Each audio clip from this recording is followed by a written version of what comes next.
Hello, everyone.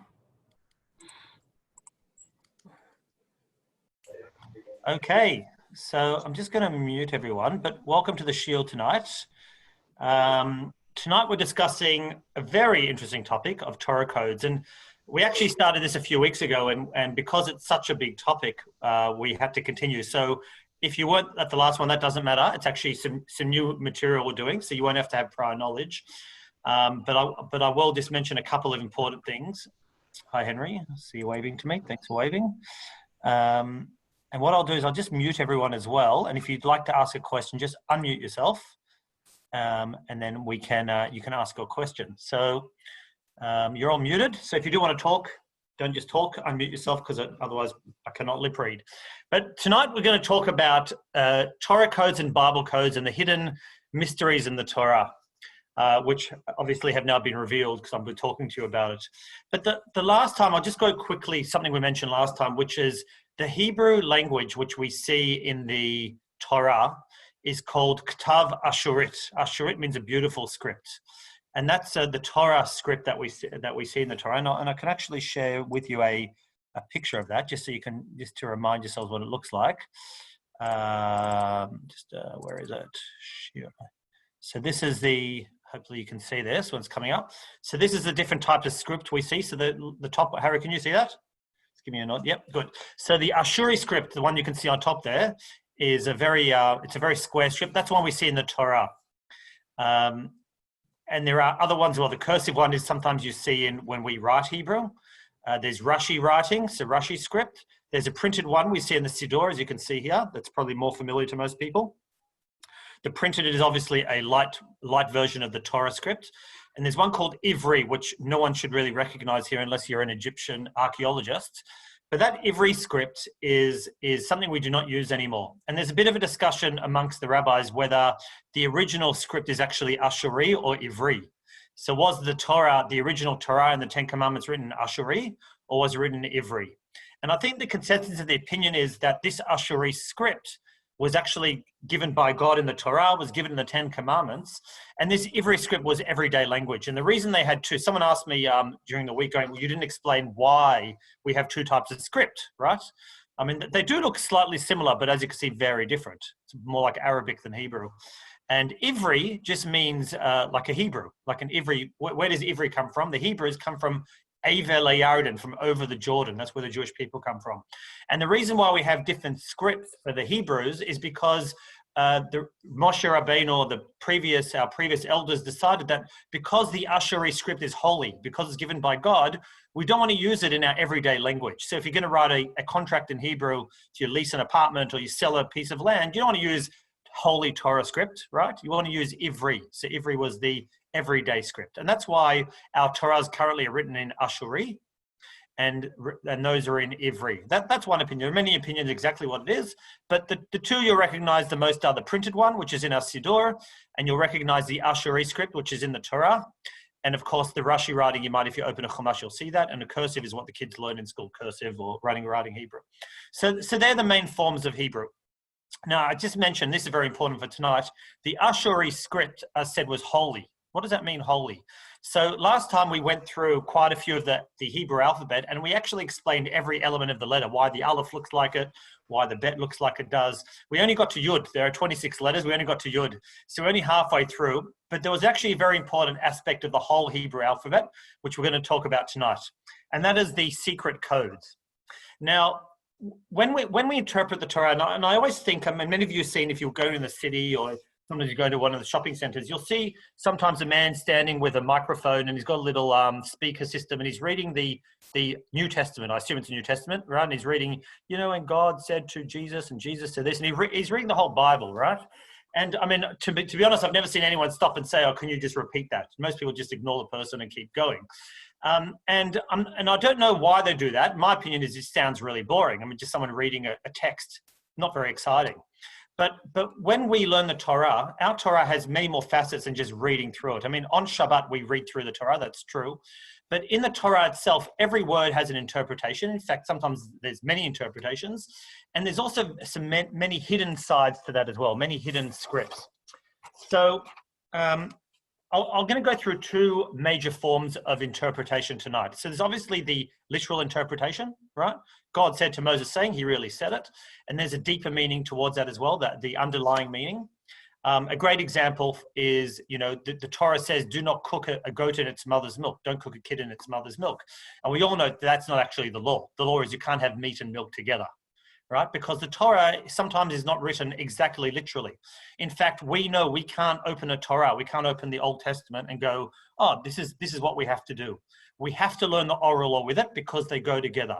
When Moses came down the mountain with the 10 Commandments, he carried with him the whole Torah scroll as well. And he also had the oral law, all the interpretation of it, right? So everything we know has to be written with the oral and the written Torah. But there's much more deeper meanings than just the oral and the written Torah. And these are the things we're going to start off with something called gematria. Gematria is, I guess in English, numerology, looking at numbers and what each letter represents. So everybody knows that each letter of the Hebrew alphabet represents a number, right? Aleph is 1, Bet is 2, Gimel is 3, right? Most people know that. Up to Yud is 10.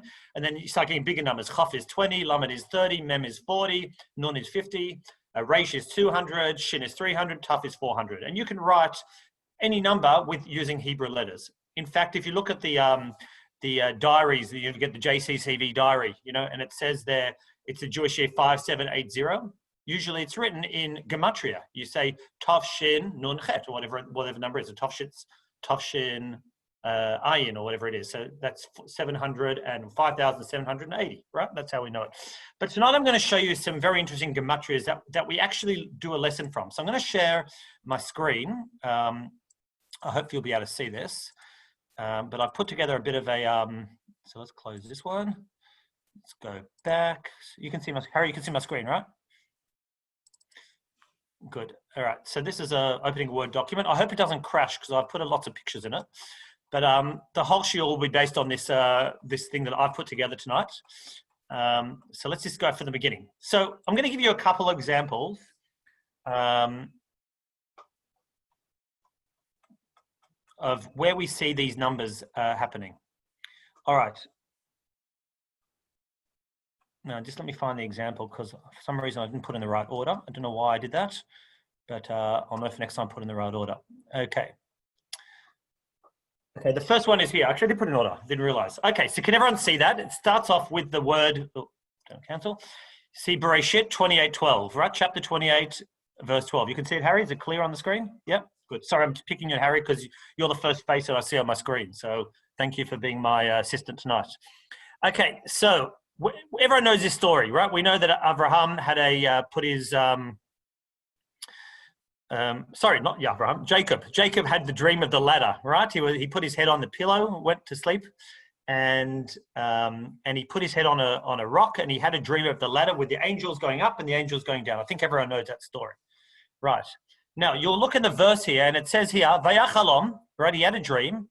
V'hinei sulam mutzav arza, and there was a ladder standing on the ground. V'rosho magia hashamayma, and its head was reaching to the heavens.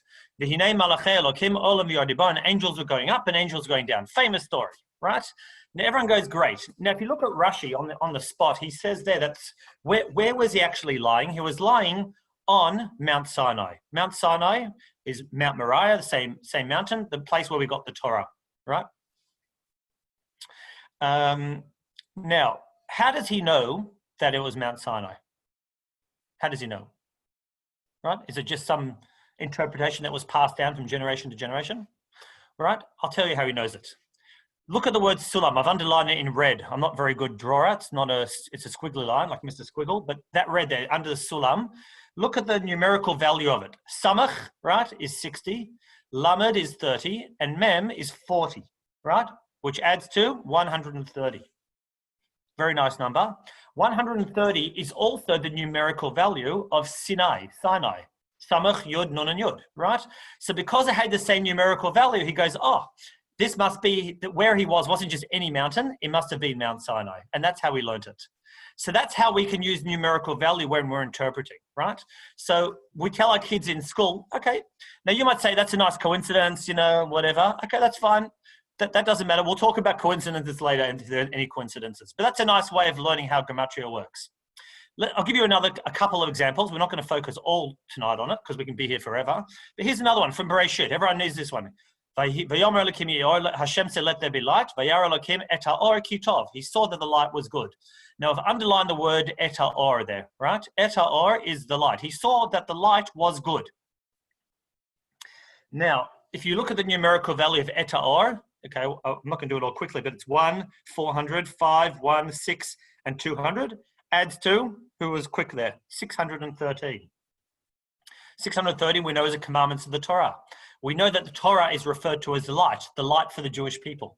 So Hashem saw that the Torah was good, right? In other words, the whole world was created for the Torah.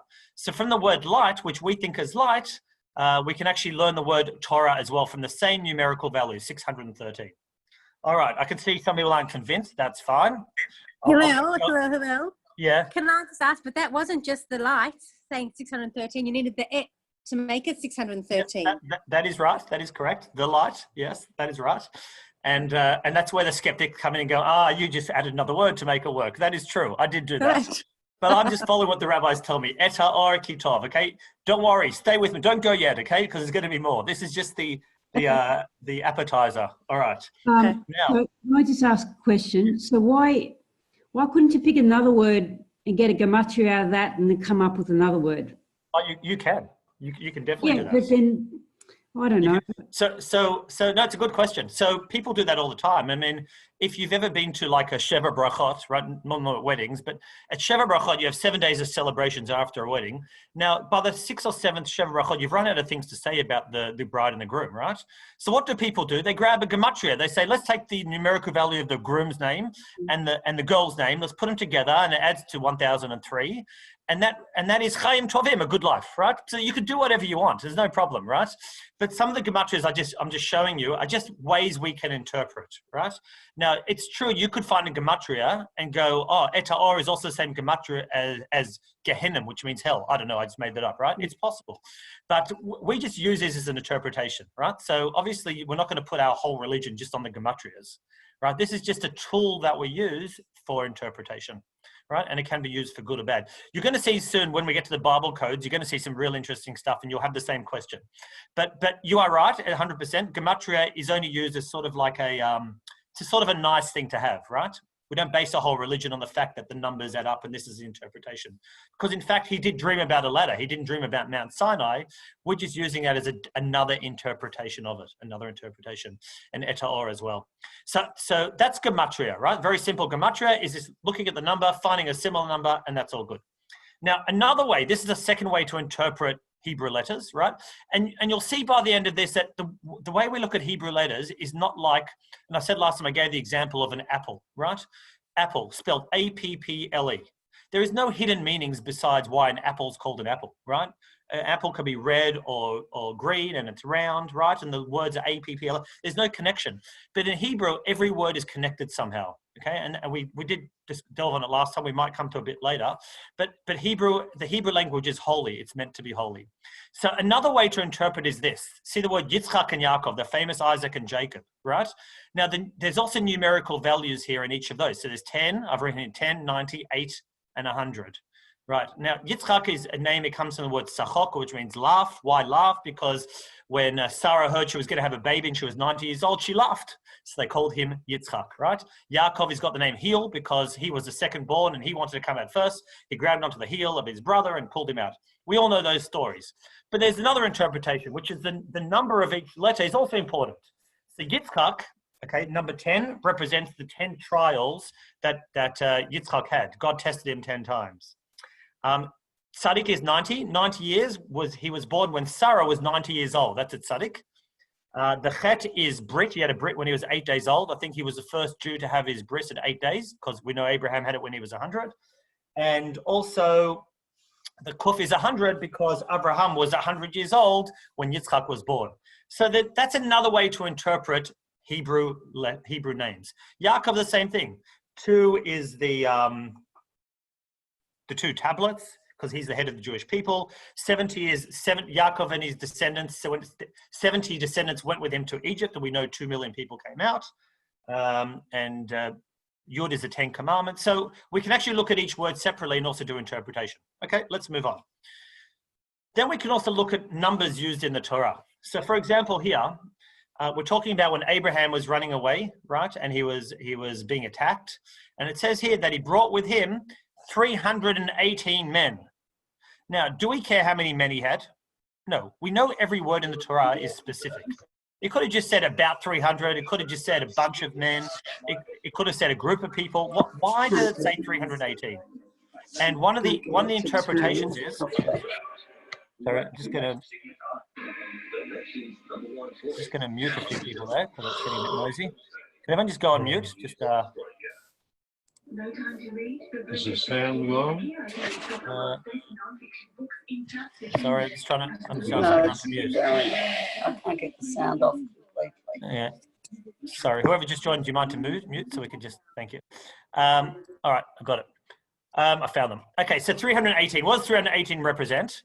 It represents the same numerical value as Eliezer. And in fact, Eliezer was Abraham's household boy, his servant, his disciple. 318 was actually the numerical value of Eliezer. And the rabbis say that he had Eliezer with him, not necessarily 318 men, but that's up for interpretation. So numbers in the Torah also mean something. And here's another example. These are the gifts that Rebecca got when she got married. She got half a shekel of a nose ring, a gold nose ring worth half a shekel, Becca, which is half a shekel. She got 2 gold bands and 10 shekel in weight. Now, does anybody care what she actually got? No, it doesn't really matter. But the fact is that it actually means something. The half shekel was the famous half shekel, which we counted the Jewish people with. The 2 gold bands represented the 2 tablets of the 10 Commandments, and the 10 shekel were actually the 10 Commandments. And these will have deeper meanings why Rebecca got that as well. And here's one just final example before we move on, which is we know that on Shabbat there are 39 types of work that you're prohibited from doing on Shabbat. Now, how did the rabbis get 39? How did they get 39? They got 39 because of a very interesting word. It says, Eile hadvarim. The beginning of the book of Deuteronomy is dvarim, right? Dvarim is Eile. Why does it say these are the words? The word Eile, when you count it up, is Eile is 30, is 1, 30, and 5, 39. So there are 39 categories of work because this is where Moses is talking about the categories of work. Now, I can see a few of you are skeptical going, okay, it's all very nice, very cute. I like those stories. But, you know, as I said, we don't use this to reinterpret and make laws. We just use this as another way to explain things and to look at things. Now, all right. I'll just stop sharing for a second and just come back to you. And finally, there was a famous Kabbalist. His name was Ramosha Cordovero. He was Spanish. From one of the Spanish towns, I think in Girona, where a lot of Kabbalists lived in those times. And he said that when you're looking at Hebrew numbers, you can actually squash them together. In other words, 1 to 10 is 1 to 10, but 200 can also be 2, and 20 can also be 2. So he used those interpretations. And what someone found was that every sort of word that is connected to Shabbat adds to the number 7. I'll give you an example. And I said this last time, I'll just quickly go over it. The word ner, candle, is made up of nun and reish. Nun is 50, reish is 200, that's 250. 2 plus 5 plus 0 is 7. 7 are the days of Shabbat. Yayin, wine, yud, nun, 10, 10, 50 is 70. 70 plus 0, 7. Challah, right? Challah is chet lamed hey, which is 80. 8 plus 30 plus 5, 43. 4 plus 3, 7. Dug, fish, 4 plus 3, 7, right? You can keep going. Nearly every Shabbat word somehow has 7 connected to it, which is quite amazing, right? Quite amazing. And you can do that at home. I think if you work it out, you can also do sushi and cholent, and you can work at all the foods we have on Shabbos. They all add to 7. Unfortunately, I don't think sushi actually costs $7, but that would be really nice. Okay, now, that's just an introduction. What I'm going to talk about now is actually something called the Torah codes. Now, some of you may have come across the Torah codes, and there's actually a lot of controversy around it. And the way we look at our religion is we don't use these Torah codes to prove to anyone there's a God, right? But if you want to know if the Torah is a divine book or not, in other words, was the Torah written by God or by man, which is obviously the age-old argument, Is the Torah divine or is it written by man, and just explaining our religion. That's what everyone thinks about. Now, as a rabbi, of course it's divine, right? I can't prove it to you. And that's not my job to prove it to you. You have to work that out for yourself. However, when you see these Torah codes, you will start thinking, just going, maybe there's something more to the Torah than just a man-made book, because what I'm about to tell you, it's virtually impossible for a man to have made this. When I say man, I mean man or woman, but a person, a human being, to have written this, because you're going to see tonight things that are virtually impossible, and you'll just go, wow. Now, if you want to be skeptical, I have no problem with it. You're allowed to be skeptical. Plenty of people before you have been skeptical. But I just want you to know that we do not base our whole religion on the Torah codes. And therefore, if you walk away tonight just going, I don't like these, just a big coincidence, or you think a computer algorithm made it, that's fine. That's fine. We're not going to prove that God exists through this. But you walk away tonight just going, hang on a second, there might be more to the Torah than someone have written this book, right? It just doesn't make sense.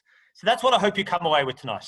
Now, anyone who's been to Jerusalem, there's a Esha Torah, which is a yeshiva for people that are discovering themselves. And they offer a program called Discovery. Discovery is a one-day, I don't know if anyone's been on it. Melanie, have you been on it? Discovery program? But it's a program where they run it for a day or 2 days, and they basically give you like the whole religion in one day. They just stick it in. And this is a big part of their program, the Discovery. They show people and they make people think maybe the Torah is divine. Maybe it's not written by man. Now, the question is, I'm going to show you some hidden codes in the Torah tonight. The question you should really be asking is, why would I even look for codes in the Torah? Do you open Harry Potter and just go, are there secret codes in Harry Potter? Do you open a Robert Ludlum book or the Da Vinci Code book and look for secret codes? No. Why would I be looking for codes in the Torah? Why am I even talking about this? So the reason is because if we believe the Torah is divine, then we believe the Torah is a blueprint. So the first thing I showed you was Et ha'or kitov, that the light was good. We say that refers to the Torah. The Torah is light.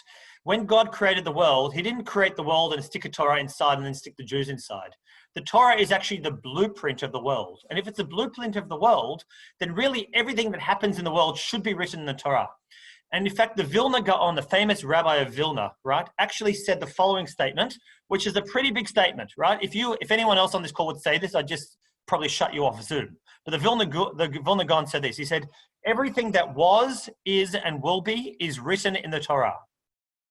Everything that was, is, and will be is in the Torah, which means theoretically, somehow I could find Hillel Nagel's Zoom Shiur with 24 participants in the Torah. I don't know where I'd find that, but that's what he's saying. Everything that was, is, and will be is in the Torah. Okay.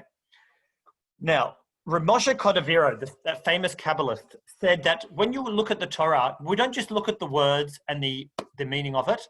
We look at the combinations of words and letters. We look at the numerology of it. We look at switching letters. We can switch Aleph and Ayin, for example. He says we can look at combinations of letters, right?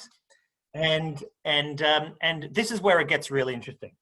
Now, there was a famous rabbi called Rabbi Weissmandel. He was the father of the Bible codes, right? He lived in the 1940s during the World War II, and he was an absolute genius, absolute genius. In fact, he must have known the whole Torah off by heart, because he did these numbers in his head without a computer and without a book in front of him, right? So he must have been a very brilliant mind. In fact, he was a brilliant mind. He's actually very famous because he saved a lot of children after the Holocaust and brought them back into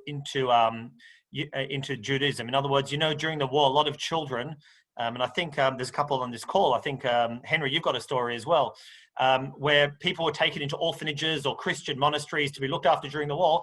He's that famous rabbi that went into the monasteries and said, Shema Yisrael, and he saw the Jewish kids pick their heads up and he says, okay, you're a Jew, come with me. So he saved lots of Jews after the war. But he came up with this special Torah code, right? He found it quite interesting. And I'm going to show you, I'm going to share my screen again. Okay. Sorry. Okay, just hang on, opening. Okay, so Melanie, I can see you on my screen. Can you see my screen? Can you see? Okay, so Rabbi Weissmandel, this is the first Torah code that he came up with, right? You're going to think this is crazy, but it works. Now, who can recognize this? Bereshit. This is the beginning of the Torah. Bereshit bara Elokim et hashamayim ve'et haaretz, right? Famous Everyone knows that in the beginning, God created the heavens and the earth. Now, Rabbi Weissmundel went to the first tuf in the Bereshit. Yeah, can you see the tuf? I've circled it there, right? Then he jumped 50 letters like this, and he got to the Vav. Then he jumped another 50 letters, and he jumped to a Resh. Jumped another 50 letters, and he got to a Hey. You can count this at home if you want. What does that spell? Torah. That's pretty cool, right? And you're going to say, it's a coincidence. Now, the Torah's got about, I think, 800,000 letters in it. So you're probably saying, okay, well, you're going to find at equidistant jumps the word Torah numerous times throughout. Okay, coincidence. Very good. But wait, there's more. It's like one of those ads, But wait, there's more. He decided to do the same thing with Shemot, the Eile Shemot B'nai Yisrael, beginning of Exodus. He went to the first tuf. He counted 50 letters, Vav. Counted 50 letters, Resh. Counted 50 letters, Hey. Got the Torah as well. Okay, coincidence, you say? Maybe. It didn't work in Vayikra, but that's fine. Then he went to Bamidbar, and he found the same thing. Went to the first Hey. This one is actually backwards, by the way. It's Hey, Resh, Vav, Taf, at 50 letter distances. Found the word Torah in and Bamidbar. And then again in Dvarim, he did the same thing. This one started the word Torah. See the word Torah here? Counted 50 letters, and he says, look at this. At every 50 letter jump, there's a word Torah. So he found the word Torah at 50 letter jumps 4 times. He didn't find the Torah in Vayikra, but he did find Hashem's name, Yud, Hey, and Vav, Hey, at letter number 8, at 8 jumps. Okay. Now, you're saying to me, great, what's 50 got to do with, or 49? 50, as we all know, is the gates of wisdom. There are 50 gates of wisdom to understand the Torah. And for that reason, you'll see many 50s in the Torah. For example, there are 49 days between Pesach and Shavuot. On the 50th day, we got the Torah. The Jubilee year, when we refresh the Torah, is 50 years. 50 is a very important number. And that's where he got the 50 from. This was the makings of the Torah codes. Now, yes, it could be a coincidence. The fact is, he found the word Torah in 4 books right at the beginning. By the way, the rabbis say that the book of Dvarim only starts in this sentence. It doesn't start here. We start reading it here, but the actual book of Dvarim starts here. So in fact, 4 out of the 5 books, he found the word Torah at 50 letter jumps. Quite amazing. Okay, quite amazing.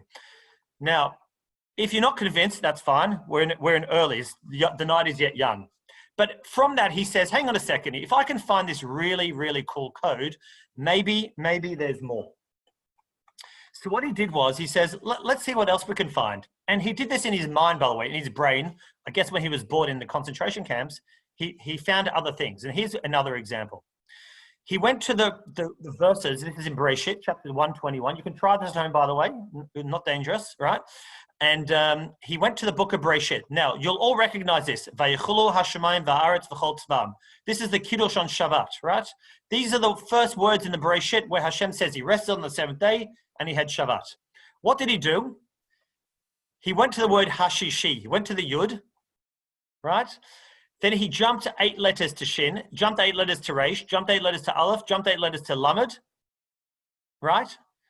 Sorry, he jumped 7 letters, not 8. I miscalculated. 7 letters, and he got the word Yisrael, the Jewish people, after 7 letters. Now, as you know, 7 is Shabbat, right? 7 days of Shabbat.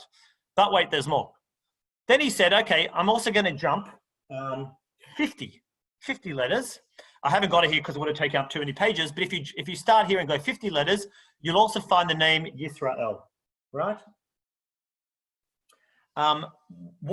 What's 7 and 50 got to do with each other? We know that 7, the 7th day is the day of rest, and the 50th year is the year of rest from the fields. So 7 and 50 are days of rest. So in these verses about Shabbat, he counted 7 and 50 and got to the word Yisrael. In other words, Jewish people rest on Shabbat. That's what his message was. Now, I know you're not convinced yet. These are all coincidences. Yes, I know. But he kept going. There's a couple more examples. All right.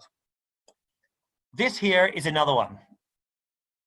This is the story of Yaakov. He had the dream. Remember the dream we discussed with the letter? And when he woke up in the morning, it says, Vayikatz Yaakov mishnatov vayomer. He woke up from his sleep and he says, there must be Hashem in this place. When he went to sleep and he dreamt about the angels, when he woke up in the morning and he had that dream about the letters and the angels, he says, this must be a holy place. He said, Hamakom hazeh makom is place. This place must have God inside it. Rabbi Weissmandl took the word makom and he counted, I can't remember how much he counted actually. I counted 26, sorry, he counted 26 letters. 26 is the value of God's name. And he actually went backwards. I don't know why he went backwards, but you can go backwards or forwards. And he went mem, dalad, and I didn't put it all here, but he went back 26 letters and he found the word mikdash, bet hamikdash. In other words, this is the place where the mikdash will be in the future. So he did a lot of these experiments. Now, he did one final experiment, which I'll show you. And then I'm going to tell you a bit more about the modern history of it. So he also said, hang on a second, if all these cool events are going to be here, maybe I can find some other, like more modern things inside it. So he says, you know, there was a famous rabbi called the Rambam. The Rambam is Maimonides. Everyone's heard of the Rambam before. Now the Rambam, we know his name was Rav Moshe ben Maimon.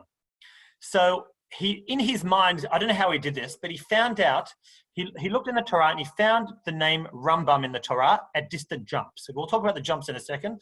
But if you look here on my little screen, you can see like a triangle, right? This is the marking. And he basically found here the word Rambam, Reish, Mem, Bet, Mem. He goes, okay, that's pretty cool. I think there are, how many jumps are there? There's 1, 2, 3, 1, 2, 3, 4. So there's 4 jumps between each one, okay? 1, 2, 3, 4. 1, 2, 3, 4. Is it more than that? I don't know. I can't work it out from here. So he said the Rambam is here. Okay. Then he says, okay, well, what else is there? He said, well, firstly, where the Rambam, we all know he was an Egyptian rabbi. He was a rabbi in Egypt for many years. Where it says Rambam actually is in the word that says Be'eretz Mitzrayim, in the land of Mitzrayim, the land of Egypt. He goes, okay, that's pretty cool. All right. Not convinced yet. Then he says, hang on a second, let's see if we can find the famous book that he wrote. He wrote a famous book called the Mishnah Torah. So he started with the word Moshe, his name, Moshe, right? Rambam, Rav Moshe. He counted 50 letters, got to Shin. Counted 50 letters, got to Nun. Counted 50 letters, got to Hey. Mishnah. So that's pretty cool. Then he found another 50 down here. He found Torah at 50-letter jumps. He says 50-letter jumps here saying Mishnah, 50-letter jumps saying Torah, Mishnah Torah. Here is the Rambam's book next to his name. Okay, not convinced? Wait a second. Then he says, why is there a big gap between these two? So he counted the letters between the Mishnah and the Torah, and he found 613 letters. And the Mishnah Torah, the Rambam's book, is actually about the 613 laws. So here we go. So he's found this code where it says Rambam, talks about Egypt. He's got his name here, Moshe, plus his book Mishnah, 613 gap about the Torah, and then Torah. That's the Rambam's book. Okay, not convinced yet. He said, but wait, there's more. Inside this verse, it says here, Ad Arba'a Asar Yom L'Chodesh Hazeh. This is talking about how Pesach is on the 14th day of Nisan. The 14th day of Nisan was actually the Rambam's birthday. He was born on the 14th of Nisan. So on this page, talking about going out of Egypt, he found the name Rambam. He found the name Mishnah Torah, the Rambam's book. He found his name Moshe. He found the word Mitzrayim, Egypt. And he also found his birthday, right? Now, this is what we found from Rabbi Weissmandl. So they were his famous codes. Now, he died in the war, and that's all fine. And it's pretty famous, and everyone thinks that's pretty cool. Does anyone, by the way, think this is not cool yet? You're thinking like, this guy's off his rocker? Paul, what do you reckon? Are you convinced yet? You're going to be Jewish? Good. Okay, so these are his codes. However, the Rabbi Weissmandl was just a rabbi, right? He wasn't a scientist. But a few years later, so Rabbi Weissmandl died during the war. There was a famous rabbi called Professor Rips. Professor Rips was born in 1943. He's about 70 years old. I think he's still alive. He's now a lecturer in Hebrew University. He's a mathematician, a very famous mathematician. Rabbi Rips was very interested in his Torah codes, and he says, you know what? This rabbi, quite amazing what he's got. What I'm going to do is actually, I'm going to put some science around it. I'm a scientist. I'm a mathematician. Let's see if we can put some science around it. Do a proper experiment. None of this like put a few letters here and make some names of Rambam. You know, I'm going to do this properly. So Rabbi Rips, he was actually a very interesting man. He was born in 48. He was born. Sorry, he was born in 48 in Latvia. He was actually a person who was had a lot of values. And when he lived in Latvia, heard about the Russians and, they were taking over Czechoslovakia. And he heard about this form of protest called when you burn yourself. I think there's a word, emulation or self-emulation, where you actually put yourself on fire to make a point. And he did this. He believed in this cause so much. He got a flag, or the Latvian flag, and he wrapped himself around and he got petroleum and he lit himself. And some passerbys stopped him along the way. So he didn't actually succeed, obviously, because he's alive today. But he actually was a big believer in what he believed in, had a lot of values. And eventually, when he got to Israel and became a professor in mathematics, he decided to make a computer program, a computer algorithm. And he got together with two famous scientists. They were called Wittsturm and Rosenberg. Sound Jewish, right? Three scientists, and they wrote a computer program to find Torah codes, right? They did a computer program to find Torah codes. And they said, we're going to put some science around it. We're going to put some probabilities around it. We're going to get some tests. We're going to have a hypothesis. I'm not a scientist. I can't explain to you what they did. You can buy their book. But he put some hypothesis around it. And they did what they called the famous Rabbi's experiment. And what they did was they went to the Encyclopedia Judaica and they said that we're going to find any rabbi that has more than 4 pages written about it, right? That's how they decided they're a great rabbi or not. Not if there's a paragraph. So, if you look up me, I've got about 5 pages about me, so I'm famous. But what they did was they went to every single rabbi. Anyone with more than 4 pages is worthwhile. And they pulled out the rabbi. They pulled him out and they said, we are going to do a science experiment on you, and we're going to see if we can find the rabbis' names in the Torah. And they did that. And I don't know how many rabbis it was quite a few.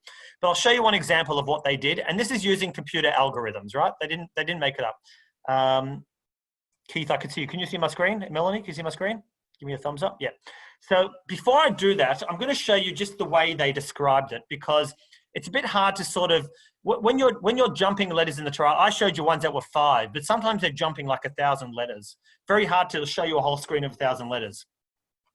So what they did was they used this thing called ELS, equidistant letter sequences. And their science experiment, and I'll show you how they did it. This is just in English. So there's a sentence here that says, this is the form we use for finding codes, and I added letters precisely placed to form a longer example. So what they did was they took a sentence and they took away all the spaces of punctuation, and it looked like this, right? This is the form we use for finding codes, right? They put it all together in one line. And then what they did was they decided there's a code in here. If you actually jump 10 letters, you found F. Jump 10 letters, you find an O. Jump 10 letters, you find an O, another O, and you jump letters, find a D, food. There's a code inside this sentence, food, right? But it's very hard for you and me to see that, right? Because you have to like jump letters. So what they did was they turned it into a cylinder, and they did this. So they put this whole sentence in this cylinder. This is the form we use for finding. But when you do that, you can actually see the word food comes up really clearly because they've made a cylinder of letters at every 10 jumps, right? And this is what they did to the Torah. And once you can do that, you can actually find other codes that are next to it. For example, here, in this example, this is the food. They've got some other ones here. They've got the words Gary, right? And they've got the words order, right? Now, if this was the Torah, you'd go, wow, Gary's Uber delivery service, you can order food, right? And here's a code, right? Brilliant. Okay. Now, this is obviously made up by scientists. This is what they did in the Torah. They looked for a word, and they didn't just say, okay, I found Rambam. They looked for words that were next to it at equidistant jumps. So in our example, here he found the word food. Here you can see food. He found the word order, and he found the word Gary. So he said, great, Gary, order, food. There must be some deep and mystical meaning behind this, okay? And this is exactly what they did with all these rabbis. Now, this is the first one they did. This is called the famous rabbi's example. There's a famous rabbi called the Marshal. So why did they use him? Because he had 4 pages written about him in the encyclopedia. The Marshal, right? And they found they said they did this cylinder example, and they found here the word Yud Bet Kislev. This is his the date of his death, his Yotzeit, 12th of Kislev, in equidistant jumps. Then next to that, they found the word Shlomo, his name Shlomo. They found his acronym, HaMarshal, right? And they also found the year of his death, which is Hey Shin Reish Hey Mem Hey, right? Which is the year of his death. So they found all these rabbis' birth dates, death dates, their name, all close to each other in these equidistant jumps. And they did that with lots and lots of rabbis. And these 3 scientists decided, hang on, we are onto something big here. This is pretty cool, right? This is pretty cool because it wasn't just the Marshal. They did it to numerous, 20, 30 rabbis. I don't know how many they did, but lots and lots of rabbis. Now, what they did was, after finding this rabbi's experiment, they said, hang on a second, the world has to know about this. We need to publicize this to the world. So what they said was, okay, we're going to take our experiment to the foremost magazine about statistics in the world. It was called Statistical Science. I don't know if it still exists, but it existed in 1994. Does anyone subscribe here to it? Not that I can see. Not you, Bruce? No. Okay. Len, do you subscribe to it? Look like something you'd subscribe to. No, not you either. Okay. Statistical Science. And they said, Mr. Professor of Statistical Science, the author, the editor, we have this amazing experience. It is going to prove to you that the Bible is divine. And they showed him the experiment. Now, these people were very impressed. They said, that is amazing. And they looked at all the research. That is amazing. But we can't print this stuff. We can't suddenly tell the whole world that the Torah is written by God. Scientists don't want to know about that. And they said, but you can't not publish this. This is a scientific experiment. It's your duty to publish these findings, right? And so the editor says, look, I'll tell you what, I do agree with you, but you know, anyone could have pulled these rabbis out of the book, and maybe you left some rabbis out. I don't know what you've done, right? Could be there are 50 rabbis and only 40 work. You've only showed me the 40. We're not going to print it. We can't do it. It's too world changing. We're not doing this. So he says, well, what's going to make you agree to publish it? They said, look, there's a professor called Professor Percy Diaconis from Stanford University. He is the foremost expert on statistics, right?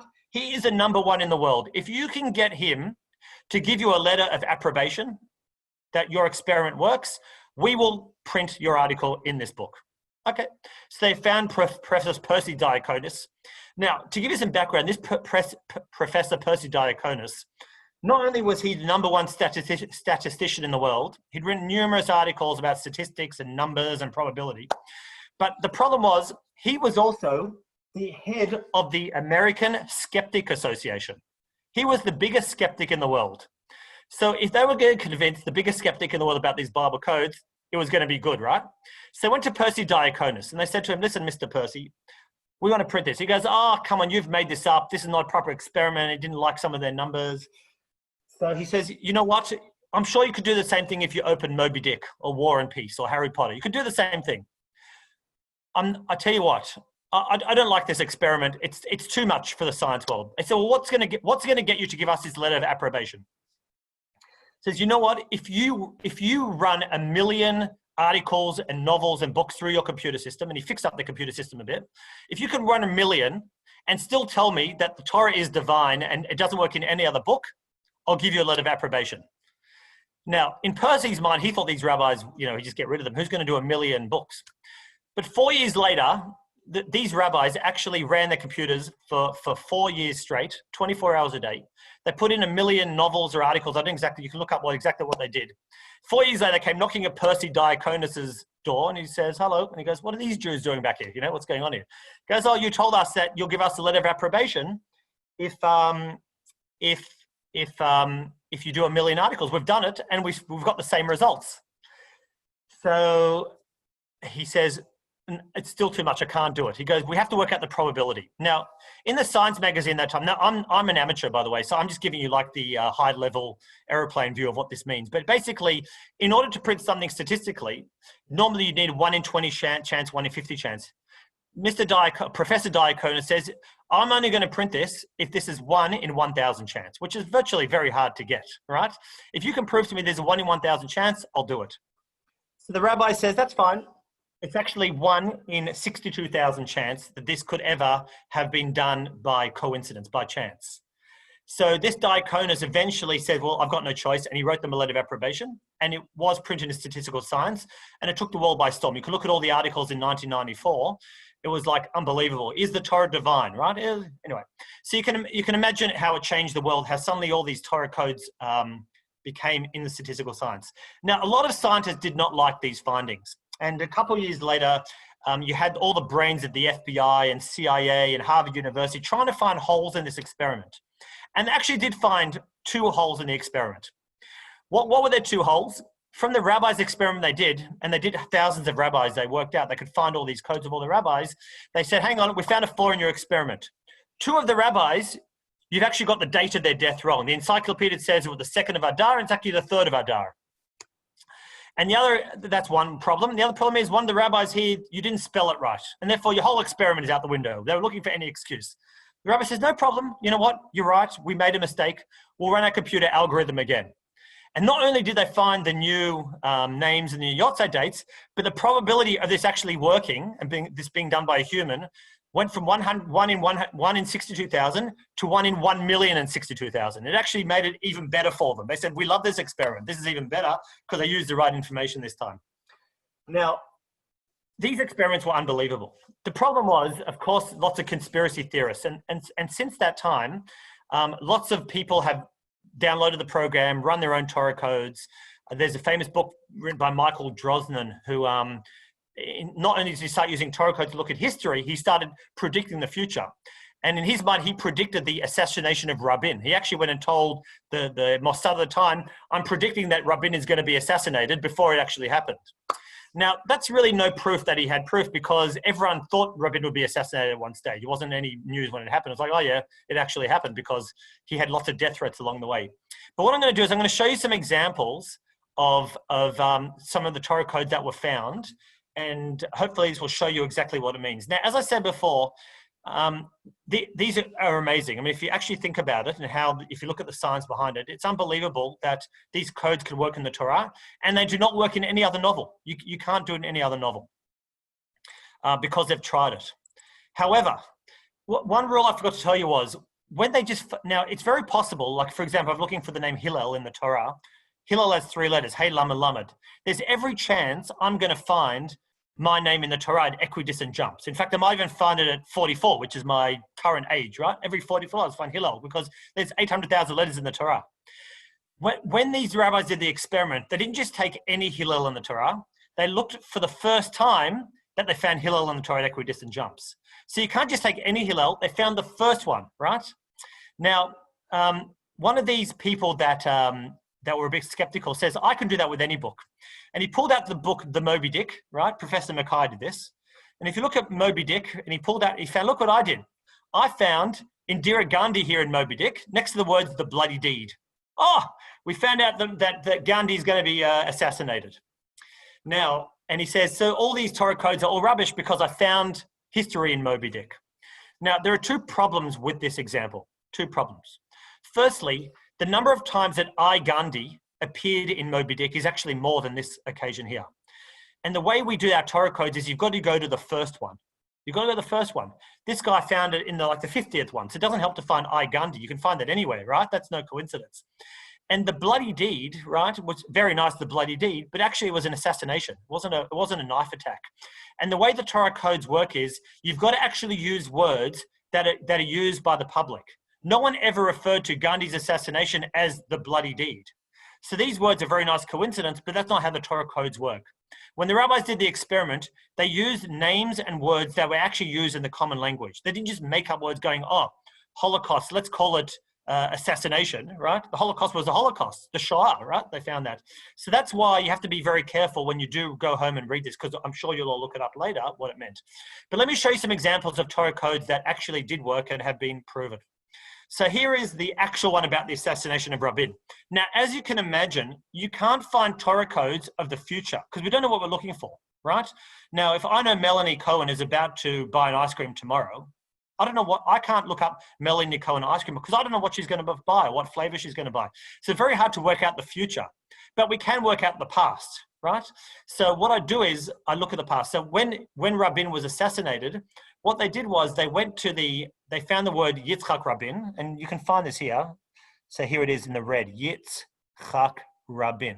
So this is obviously cylinder, right? This is not the whole Torah. You can't read this. It's, I can't even read this because it's done in La Milchama. Here's a word, right? They found Yitzchak Rabin. They also found the word Yigal Amir, Y Amir. They found the word Harotzeach, in Hebrew, the assassin. Yitzchak means he will kill. They found Shabak, which is the secret service. Karmi and Yoram and Yoav and Plot. All these names and people were part of the plot to assassinate Rabin.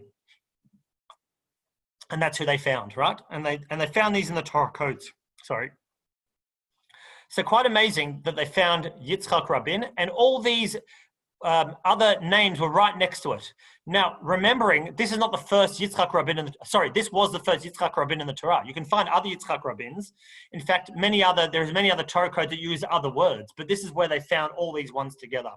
So all these words are found here, right in the same area as Yitzchak Rabin. Okay, let's keep going. A couple of other examples. Here is one about the Twin Towers. Everyone remembers the Twin Towers. So we've got here the word Migdalim. There's actually written in the Torah the word Migdalim, which means towers. You've got the word Te'omim, which means twins, right? You've got the word murders, Rotseach. You've got the word Pigua, which means attack. And you've got the name Bin Laden, right? Who we know carried out those attacks. So obviously they found this later, all connected next to the words Migdalim, which means towers. And they found the word Te'omim. Now, don't forget, these words are the Hebrew words for the September 11. If you went to the newspaper at the time, they're called Migdalei HaTe'omim. Te'omim means twins, right? And murders mean Izrotseach, attack, Pigua, and Bin Laden. Here it is, Bin Laden. There we go. So we found Bin Laden next to the Twin Towers, next to murder, next to attack. Pretty cool, right? Melanie, you convinced yet? Yeah, I think she is. Good. Here's another one, Tisha B'Av. So we've got the name Tisha B'Av. Where is it? Tet B'Av. See it? Tet B'Av and equidistant jumps. Next to the word Tisha B'Av is the word slander. Why slander? Diba. Slander is because how did the whole Tisha B'Av start? Because the spies said a diba, a evil gossip about the land of Israel, the 10 evil spies, and it's called a diba. There it is. The sanctuary, which is the temple, was destroyed, and destruction, Churban Mikdash. Now, interestingly, we said that the story of the 9th of Av started with the spies coming back and saying a bad thing about the land. If you have a look very carefully, all these ELSs, all these finds were actually in the story of the spies. This here, these whole words here, are the story of the spies. Okay, so it's actually quite relevant that we found the story of Tisha B'Av in the story about the spies. Okay, let's keep going. Here's another one. Here's another Twin Tower one. So as I said, other people have looked for these codes as well. So look for the word Migdalim and they find other words. So this guy found a different one. He found the word Twin Towers, Migdalei HaTe'omim, same words. Then he found the word attack. He found the word B'matos with an aeroplane, right? See the yellow here? B'matos. He found the word Neged, which means against. Edom. Now, who is Edom? Edom today is the current America, Europe. Edom is the non-Islam, non-Jewish world. Edom is America, Europe, and we know that America at the time was the king of Edom, right? The king of the land. And May Islam was from Islam. So they found these words in the Torah, all at equidistant jumps. By the way, to find this in Harry Potter is 1 in 1 million chance. That's 1 billion chance. 1 in 1 billion chance you'd find the same findings in the book of Harry Potter or Moby Dick or War and Peace, right? But wait, there's more. Of course, the Shoah is going to be in there as well. So here again, Va'ar Pechem. This is actually real words, right? Ar Pechem means God's anger. And here so I can't show you all on one screen, but we've got a Hitler. We've got the word Shoah, Holocaust. Where's that? I can't see it here.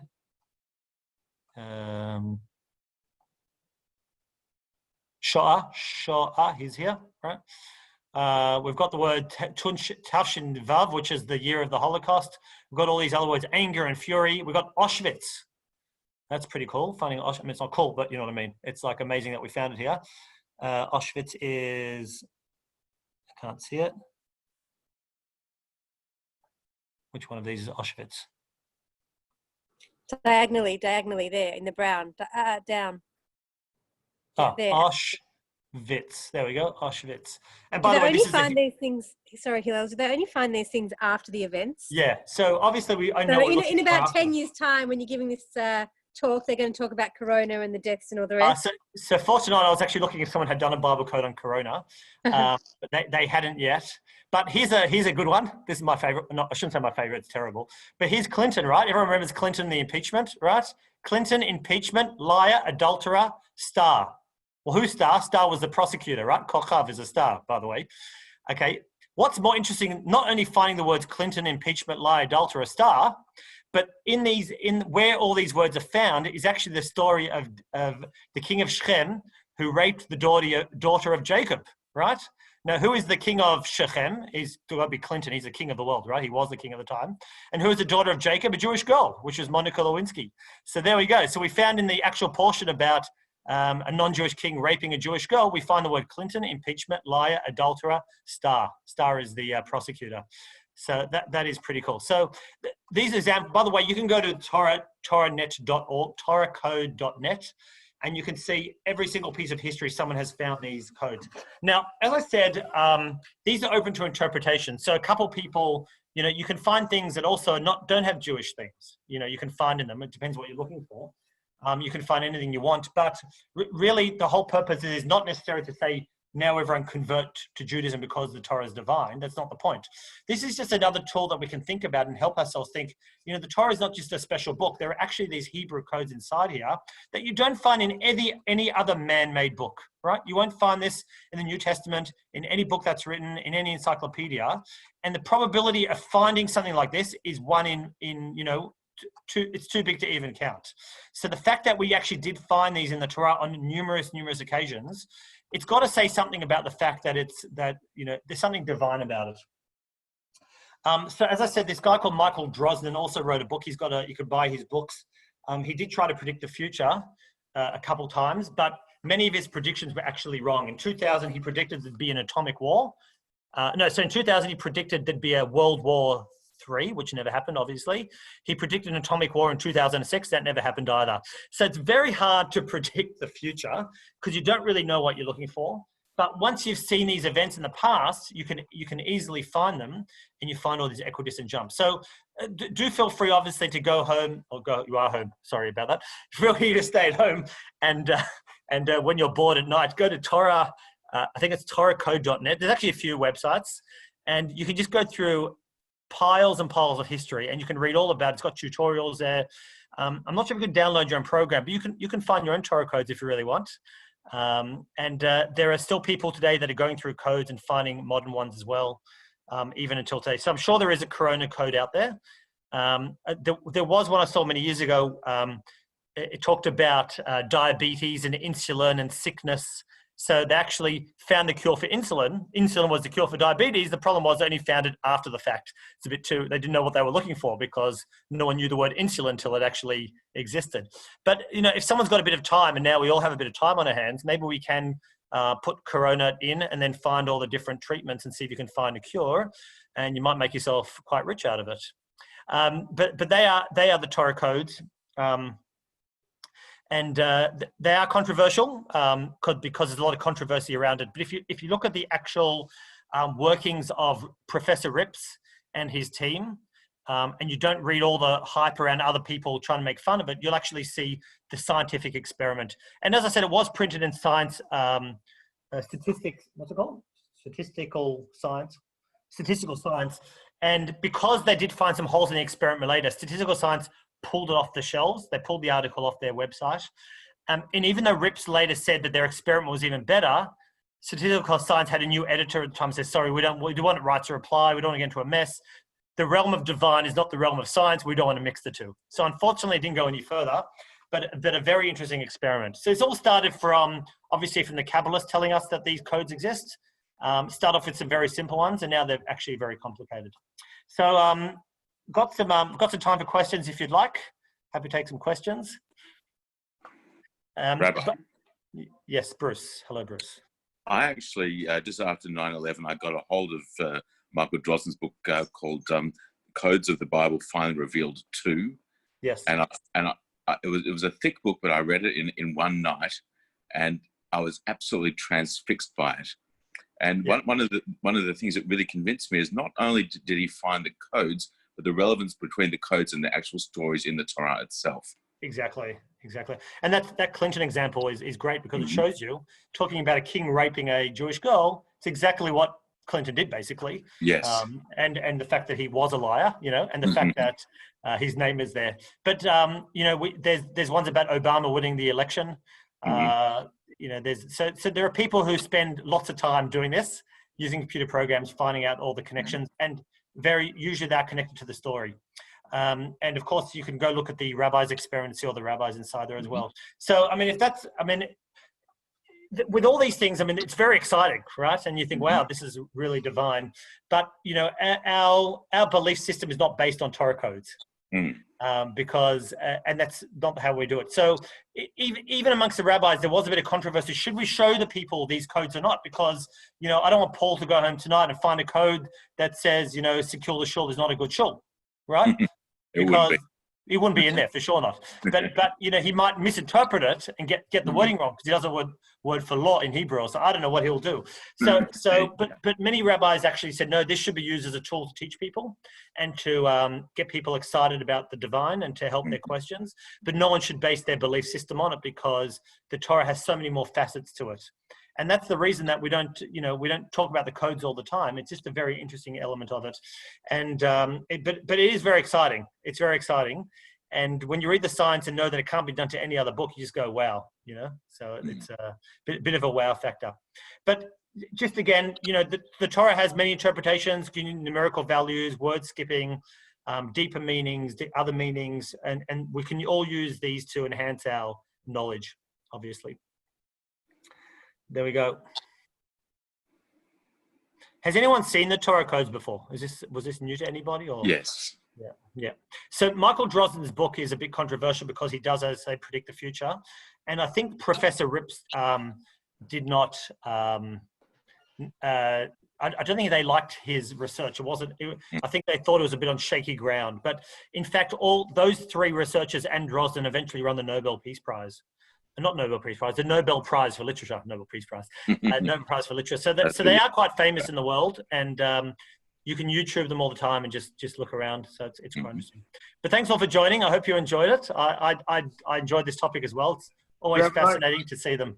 Rabbi, I really enjoyed it. I noticed that you